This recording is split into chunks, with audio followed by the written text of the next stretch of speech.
कहानी अमेरिका जैसा मैंने देखा। अमेरिका से लौटे कर क्या कसक थी माँ के मन में।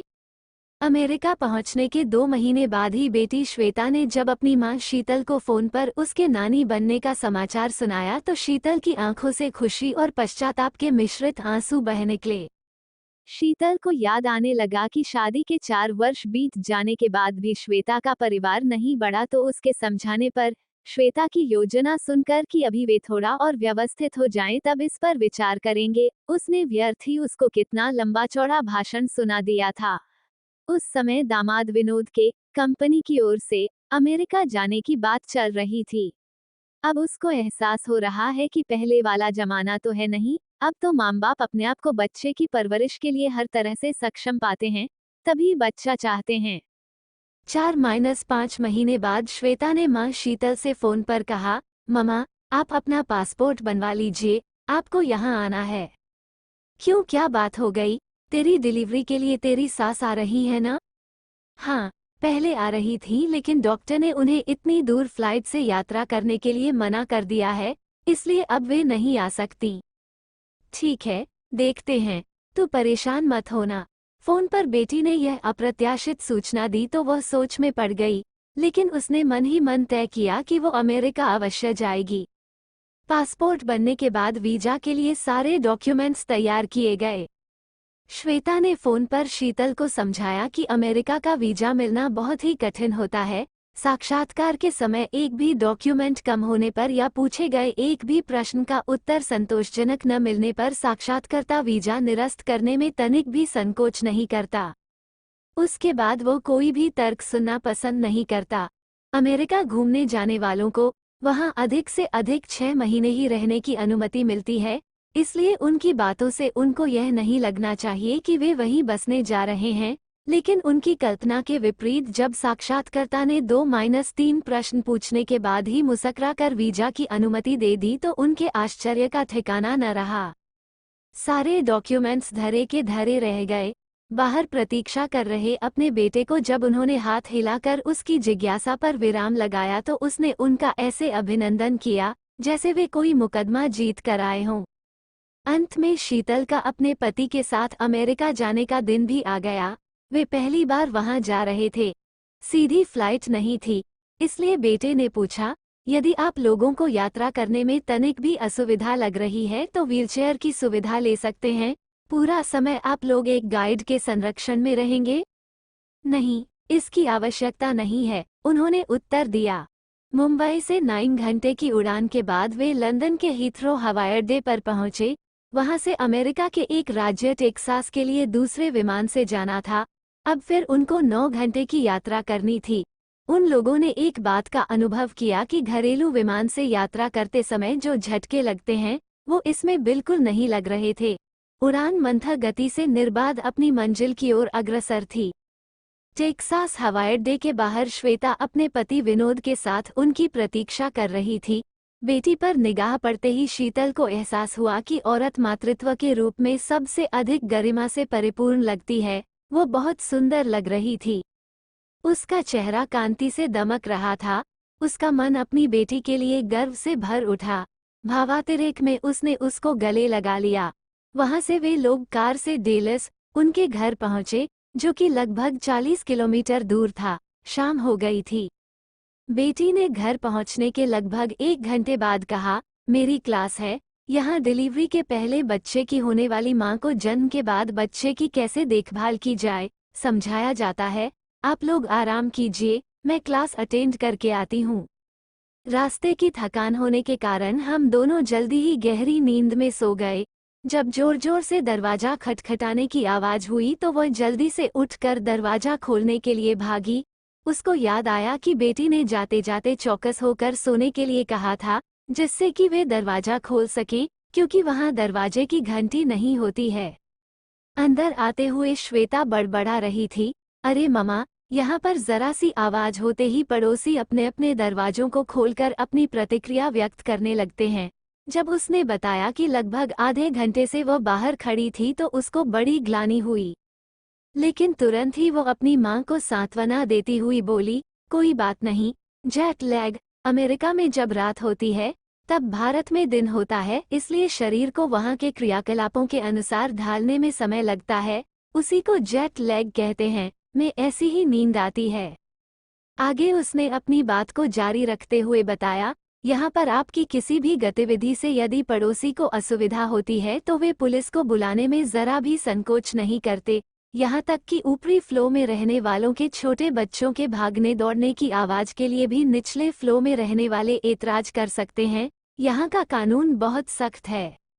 श्वेता के साथ जब कभी शीतल बाजार जाती तो भारत के विपरीत वह देखती कि सड़क पार करते समय पैदल यात्री की सुविधा के लिए ट्रैफिक रुक जाता था। कहीं पर भी कितनी भी भीड़ क्यों न हो, कोई किसी से टकराता नहीं था। हमेशा एक दूरी निश्चित रहती थी, चाहे वो आम लोगों में हो या यातायात के साधनों में हो। किसी भी मॉल में या किसी भी सार्वजनिक स्थल पर अजनबी भी मुस्कुरा कर हेलो अवश्य कहते हैं। गर्भवती स्त्रियों के साथ उनका बड़ा सहानुभूतिपूर्ण व्यवहार होता है। घरों में कामवाली मेड के अभाव में सभी गृह कार्य और बाजार के कार्य स्वयं करने के कारण भारत में जो उनसे सुविधा मिलने से अधिक जो मानसिक यंत्रणा को भोगना पड़ता है, वो न होने से जीवन सुचारू रूप से चलता है। गृह कार्य को सुविधाजनक बनाने के लिए बहुत सारे उपकरण भी घरों में उपलब्ध होते हैं। वातानुकूलित घर होने के कारण निवासियों की ऊर्जा का ह्रास नहीं होता। सड़क पर ट्रैफिक जाम न होने के कारण समय बहुत बचता है और उससे उत्पन्न मानसिक तनाव नहीं होता। वहां पर इंडियन स्टोर्स के नाम से बहुत सारी दुकानें खुली हैं, जहां लगभग सभी भारतीय खाद्य पदार्थ और चाट आदि मिलती हैं। वहां जाकर लगता ही नहीं कि हम भारत में नहीं हैं। श्वेता की ससुराल में गर्भकाल के 7वें या 9वें महीने में बहू की गोद भराई की रस्म होती है। शीतल के वहां पहुंचने की प्रतीक्षा हो रही थी, इसलिए 9वें महीने में समारोह के आयोजन का विचार किया गया। जिनको बुलाना था उनको उनकी ईमेल आईडी पर निमंत्रण भेजा गया। उन लोगों ने अपनी उपस्थिति के लिए हाँ या न में लिखने के साथ यह भी लिखा कि वे कितने लोग आएंगे, साथ में अपना बजट लिखकर यह भी पूछा कि उपहार में क्या चाहिए। अमेरिका में अजन्मे बच्चे के लिंग के बारे में पहले से ही डॉक्टर बता देते हैं, इसलिए उपहार भी उसी के अनुकूल दिए जाते हैं। उसको ये देखकर आश्चर्य हुआ कि अपने बच्चे के प्रयोग में आई हुई कीमती वस्तुओं को भी वहां के लोग उपहार में देने और लेने में तनिक भी संकोच नहीं करते। इससे समय और पैसे की बहुत बचत हो जाती है। समारोह में जितने भी लोग आए थे, लगभग सभी भारतीय पारंपरिक वेशभूषा में सुसज्जित होकर आए थे और हिंदी में बात कर रहे थे। उनकी जिज्ञासा को उसकी बेटी ने ये कहकर शांत किया कि हमेशा मजबूरी में पाश्चात्य कपड़े पहनकर और अंग्रेजी बोलकर सब ऊब जाते हैं, इसलिए समारोहों में ऐसा करके अपने भारतीय होने के सुखद एहसास को वे खोना नहीं चाहते। उसने सोचा कि यह कैसी विडंबना है कि भारत में भारतीय पाश्चात्य सभ्यता को अपनाकर खुश होते हैं। वहां पर सभी कार्य स्वयं करने होते हैं, इसलिए जितने भी मेहमान आए थे, सबने मिलजुल कर सभी कार्य किए और कार्यक्रम समाप्त होने के बाद सब पूरे हॉल को साफ करके सारा कूड़ा तक कूड़ेदान में डालकर आए। और तो और बचा हुआ खाद्य पदार्थ भी जिनको जितना चाहिए था, सबने मिलकर बांट लिया। अंत में श्वेता के डिलीवरी का दिन भी आ गया। विनोद उसको डॉक्टर को दिखाने के लिए अस्पताल लेकर गए तो वहां से उनका फोन आया कि उसे आज ही भर्ती करना पड़ेगा। सुनकर शीतल के मन में खुशी और चिंता के मिश्रित भाव उमड़ने लगे। अस्पताल गई तो बेटी को हल्के दर्द में ही कराहते देखकर उसने कहा, बेटा, अभी से घबरा रही है, अभी तो बहुत दर्द सहना पड़ेगा। उसे अपना समय याद आ गया था। आगे की तकलीफ कैसी झेलेगी, ये सोचकर उसका मन व्याकुल हो गया। इतने में डॉक्टर विजिट पर आ गईं। उसने शीतल का परिचय श्वेता से पाना चाहा तो उसके बताने पर मुस्कुरा कर हेलो कहकर उसने उसका स्वागत किया और बेटी व दामाद से आगे की प्रक्रिया के बारे में बातचीत करने लगी। उसके बाद डॉक्टर ने श्वेता को एक इंजेक्शन दिया और सोने के लिए कहकर चली गई। जब डॉक्टर ने बेटी को सोने के लिए कहा तो उसे आश्चर्य हुआ कि दर्द में कोई कैसे सो सकता है, जिसका समाधान बेटी ने किया कि जो इंजेक्शन दिया है उससे दर्द का अनुभव नहीं होगा। उसके मन में जो दुश्चिंता थी कि कैसे वह अपनी बेटी को दर्द में तड़पते देख पाएगी, लुप्त हो चुकी थी और उसने राहत की सांस ली। विज्ञान के नए आविष्कार को मन ही मन धन्यवाद दिया। बेटी ने कहा, ममा, आप भी सो जाइए। डॉक्टर बार बार आकर श्वेता को संभाल रही थी तो उसको वहां अपनी उपस्थिति का कोई औचित्य भी नहीं लगा, इसलिए वेटिंग रूम में जाकर सो गई। वहां की व्यवस्था से संतुष्ट होने और अपने थके होने के कारण शीतल तुरंत ही गहरी नींद में सो गई। सुबह 5 बजे के लगभग विनोद ने उसे जगाया और कहा, ऑपरेशन करना पड़ेगा, चलिए। अपनी नींद को कोसती हुई ऑपरेशन के नाम से कुछ घबराई हुई बेटी के पास गई तो उसने देखा कि वो ऑपरेशन थिएटर में जाने के लिए तैयार हो रही है। शीतल को देखकर वो मुस्कुराने लगी तो उसने सोचा कि बेकार ही वो उसकी हिम्मत पर शक कर रही थी। मन ही मन उसको अपनी बेटी पर गर्व हो रहा था। ऑपरेशन थिएटर में विनोद भी श्वेता के साथ पूरे समय रहे।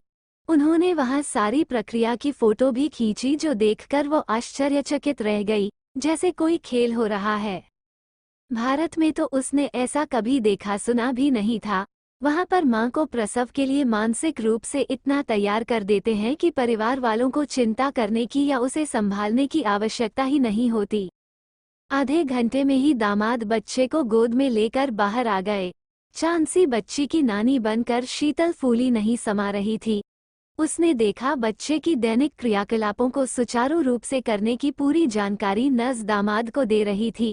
उसकी तो किसी भी कार्य में दखलंदाजी की आवश्यकता ही नहीं महसूस की जा रही थी। वो तो पूरा समय केवल मूकदर्शक बनी बैठी रही। उसने सोचा, तभी बेटी ने वीजा के साक्षात्कार के समय भूल कर भी बेटी की डिलीवरी के लिए जा रहे हैं, ऐसा न कहने के लिए समझाया था। उसने चैन की सांस ली कि उसकी यह चिंता भी कि कैसे वो माँ और बच्चे को संभालेगी, उसको तो कुछ पता ही नहीं है, निरर्थक निकली। घर आकर बेटी ने बच्चे को संभालकर पूरी तरह साबित भी कर दिया। वहां पर बच्चे को अस्पताल से ले जाने के लिए कार सीट का होना अति आवश्यक है, उसके बिना बच्चे को डिस्चार्ज ही नहीं करते। इसलिए उसकी भी व्यवस्था करके उसे नियमानुसार कार की पिछली सीट पर स्थापित किया गया। अस्पताल की साफ सफाई और रखरखाव किसी 5 स्टार होटल से कम नहीं था। डॉक्टर और नर्स सभी कमरे में मुस्कुराते हुए प्रवेश करते थे और उसको हेलो कहना नहीं भूलते थे, जो उसकी उपस्थिति मात्र को महत्वपूर्ण बना देता था। जिस दिन डिस्चार्ज होना था, उस दिन उन सब ने श्वेता को काफी देर बैठकर बच्चे से संबंधित बातें समझाईं। उसके लिए ये सारी प्रक्रिया किसी सपने से कम नहीं थी। घर आने के बाद भारत के विपरीत मिलने आने वालों के असमय और बिना सूचित किए न आने से बच्चे के किसी भी कार्यकलाप में विघ्न नहीं पड़ता था। बच्चे के कमरे में भी बिना अनुमति के कोई प्रवेश नहीं करता था। बच्चे को दूर से ही देखने की कोशिश करते थे और गोद में उठाने से पहले हाथ अवश्य धोते थे, जिससे उसको किसी भी संक्रमण से बचाया जा सके। वो विस्मित सी सब देखती रहती थी। बेटी से पर्याप्त बातचीत करने का समय मिल जाता था। बातों ही बातों में उसने बताया कि वहां पर एकल मातृत्व के कारण और एक उम्र के बाद माँ बाप और बच्चों के बीच में मानसिक, शारीरिक व आर्थिक जुड़ाव न होने के चलते अवसाद की समस्या भारत की तुलना में बहुत अधिक है। लेकिन अब वे बहुत कुछ भारतीय संस्कृति से प्रभावित होकर उसे अपना रहे हैं। दूसरी ओर भारतीय उनकी अच्छी बातों को न सीखकर बुराइयों का अनुकरण करके गर्त में जा रहे हैं। वहाँ दूसरी गंभीर समस्या मोटापे को लेकर है, क्योंकि वहाँ अधिकतर डब्बाबंद खाद्य पदार्थों का अत्यधिक सेवन किया जाता है। इसका भी असर भारत की नई पीढ़ी में देखा जा सकता है। अमेरिका में 6 महीने कब बीत गए, शीतल को पता ही नहीं चला। वहाँ के सुखद एहसासों और यादों के साथ भारत लौटने के बाद एक कसक उसको हमेशा सालती रहती है कि यदि हर भारतीय वहाँ की बुरी बातों के स्थान पर अच्छी बातों को अपना ले और युवा पीढ़ी को उनके बौद्धिक स्तर के अनुसार नौकरी व वेतन मिले तो कोई भी अपनों को छोड़कर अमेरिका पलायन का विचार भी मन में न लाए और कहानियाँ पढ़ने के लिए क्लिक करें।